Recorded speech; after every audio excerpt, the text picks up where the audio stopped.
Olá, você que nos acompanha pelas redes sociais da Paróquia Nossa Senhora da Penha. Estamos aqui hoje, nesse dia 23 de abril, no reencontro dos ministros aqui da paróquia. Rafael, muito bom dia, seja bem-vindo aqui nesse dia de hoje. Conte um pouco pra gente como foi o seu chamado como ministro e como foi atuar em todos esses anos que você atuou na comunidade.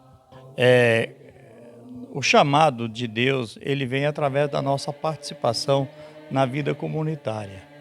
Aí você vai percebendo o chamado pela necessidade da comunidade, do seu trabalho, do seu testemunho, do seu ministério, do exercício do ministério. Então, foi o que aconteceu na década de 90 ainda, quando eu comecei a atuar como ministro aqui na comunidade Nossa Senhora da Penha, paróquia Nossa Senhora da Penha. E eu comecei numa época que a paróquia tinha muita dificuldade, mais do que hoje ainda. Hoje ainda tem dificuldade, mas na época era muito mais difícil, porque o povo, as comunidades eram mais pobres, o deslocamento para as comunidades era mais difícil. E eu cheguei a atuar não só na comunidade Nossa Senhora da Penha, mas como também ajudava com as irmãs franciscanas do apostolado, que estavam aqui na época, e com os padres carlistas. Ajudava também nesse trabalho de atendimento em outras comunidades, porque a necessidade era muito grande. E continua sendo, né? E o nosso testemunho como cristãos, o nosso testemunho de Cristo ressuscitado, ele deve ser levado às pessoas, todos os tempos, em todos os tempos. A presença de Cristo na vida, na sociedade, é muito importante para a transformação, para erradicar a violência, a destruição das famílias, o desânimo do povo, né? Porque ainda tem muita gente caminhando desanimado como os discípulos de Emaús, né? E que precisa revigorar a fé e a esperança, e o ministério, né, Luiz, é muito bom para ajudar a exercer esse trabalho. Seu Rafael, e que palavra e conselho o senhor deixa para os novos aí que querem se formar ministro e sente o chamado? Olha, é preciso ficar atento às necessidades da comunidade. Então, de acordo com a necessidade da comunidade, é Cristo que está te chamando, né? Eu fui catequista de catecumenato por muito tempo e sempre apontava isso para os catecúmenos. É preciso ficar atento às necessidades. Onde é que você vai se encaixar ali na comunidade? O que que você pode trazer de benefício para a comunidade? Quando você descobre, aí você sentiu o chamado e você vai atender esse chamado, que é Cristo que está chamando. Olá, estamos aqui agora com a Rosana, ministra extraordinária da comunidade Nossa Senhora da Penha. Rosana, muito bem-vinda, paz e bem. E uma pergunta para você: o que é ser ministra e anunciadora da palavra? Olá, é uma alegria muito grande. Servir o Senhor é uma honra e, ao mesmo tempo, uma grande missão. Mas o Senhor sempre nos capacita. É uma alegria poder servir o Senhor. E que conselho você deixa a esses novos leigos e leigas que sentem o chamado a ser ministro, mas às vezes fica assim na zona de conforto? Olha, quando o Senhor me chamou, a minha mãe, Luzia, era ministra na comunidade Nossa Senhora da Penha. E aí, eu tive um sonho. Eu sonhei que estava um barulho lavando os objetos sagrados, os vasos. E quando eu olhei na lateral assim, era tudo que tem na igreja, né? Os objetos sagrados, o cálice, os corporais. E eu perguntei para minha mãe: mãe, eu tive um sonho assim. Aí minha mãe disse: minha filha, você vai ser ministra. E realmente, assim aconteceu. Quando eu vi, eu estava fazendo a formação. E o meu primeiro serviço foi lavar os objetos sagrados, os corporais, que no qual eu faço até hoje. Esse ano, em novembro, vai fazer 8 anos. A gente pensa que vai ficar 1 ano, 2 anos, mas o Senhor vai nos impulsionando. Você que sente chamado, diga sim.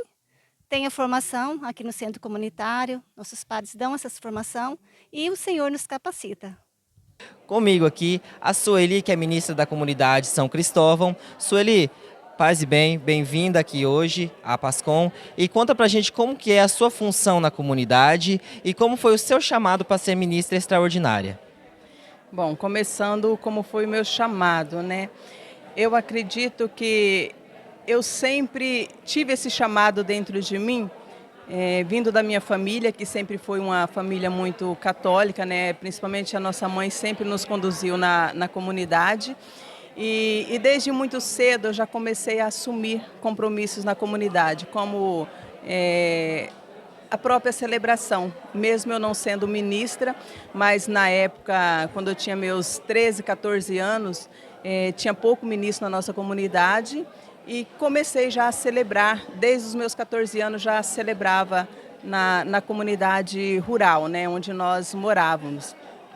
E de lá para cá eu sempre estive nas comunidades, sempre estive celebrando e depois mudamos aqui para uma chácara, né, perto da cidade, e lá o ministro me convidou para fazer o curso, né, de ministro, para estar sendo ministro extraordinário, né, para estar ajudando de uma forma melhor as comunidades. Então eu fiz o curso e me tornei ministra, né, com a graça e o chamado de Deus. Continuei no sítio por algum tempo e depois vim para a cidade, né, e comecei na São Cristóvão. Já tem mais ou menos uns 10 anos que eu sou ministra na São Cristóvão, desempenho o trabalho lá, né, como as celebrações, visitação para os doentes e ajudo no que eu posso, né? Às vezes deixo um pouquinho a desejar, mas estou sempre na comunidade, sempre disposta a estar ajudando, a estar levando tanto a palavra de Deus à comunidade, quanto a Eucaristia, né, que é o mais sagrado que nós temos.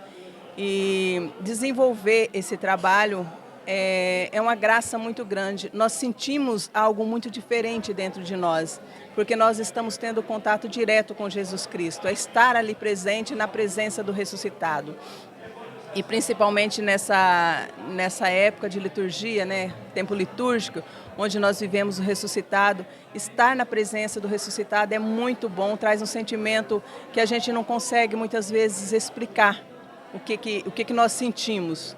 Apenas sentimos e é de uma forma tão forte, de uma forma tão gostosa, tão que nos faz tão bem, que a gente sabe que a gente não consegue viver sem a Eucaristia, sem estar na presença do ressuscitado.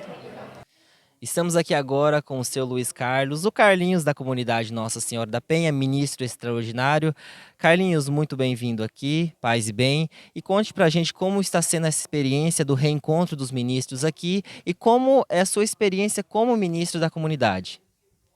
Eu vejo assim, eu que tenho aproximadamente uns 25 anos de ministro nessa paróquia, a gente tem que buscar constantemente um aprendizado, porque a gente nunca sabe tudo sobre Deus, sobre missão, sobre vocação, sobre responsabilidade. Então é uma coisa que eu cobro de mim e vejo que todos nós precisamos melhorar a cada dia, porque é um trabalho feito para Deus, é um chamado de Deus a serviço na Igreja de Cristo, e a gente deve, acima de tudo, buscar testemunhar com a nossa vida, com as nossas atitudes, com as nossas ações. E a gente sabe que a Assembleia, o povo, cobra da gente aquilo que eles querem ouvir. Eles querem testemunho. Então, muitas vezes as pessoas cobram aquilo que eles não vivem. Eles exigem perfeição, embora a gente nunca chegará à perfeição, somente após a ressurreição. Mas é um trabalho árduo, constante, e mais uma coisa que eu deixo para todos os amigos ministros, inclusive, ou aqueles que têm qualquer função na igreja, aprofundar a fé, o conhecimento na palavra de Deus, na Bíblia Sagrada, porque ali tem muitos tesouros escondidos que você só descobre quando você busca de fato conhecê-los. Então, esses encontros ou reencontros de formação contínuas deve ser importante em nossa vida, porque é um aprendizado contínuo. A gente nunca sabe tudo, né? Então a gente vive e morre aprendendo. Então é uma necessidade muito grande. A igreja tem sim que se preocupar muito em dar formação nesse sentido, de buscar testemunhar o Cristo através das nossas atitudes diárias. Carlinhos, e que conselho de vida você deixa para a nova geração de ministros que vem por aí? É igual eu disse antes, né? É muito necessário a gente fazer uma releitura da nossa vida, dos nossos comportamentos e ver se aquilo que a sociedade implanta como valores, como cultura, se realmente é isso que Deus quer de nós. Então, que primeiro passo a gente busque conhecer a vontade de Deus e aprendendo, conhecendo a vontade de Deus, eu começo a buscar conhecimento e aprofundando cada vez mais naquilo que estou fazendo. Então, que eu devo me preocupar de não ser um contra-testemunho na igreja, como disse agora há pouco, né? Que a gente busque sempre fazer aquilo que agrada a Deus, né? De acordo com aquilo que de fato edifica a sociedade, para que as pessoas possam ter um conhecimento melhor naquilo que faz, né? Se aquilo que está fazendo está de acordo com a vontade de Deus ou simplesmente são bagagens humanas, conhecimentos humanos que não edifica as pessoas para Deus. Carlinhos, muito obrigado pela sua presença aqui e participação. Deus abençoe a sua vida e sua missão. É a Pascom cobrindo o reencontro dos ministros.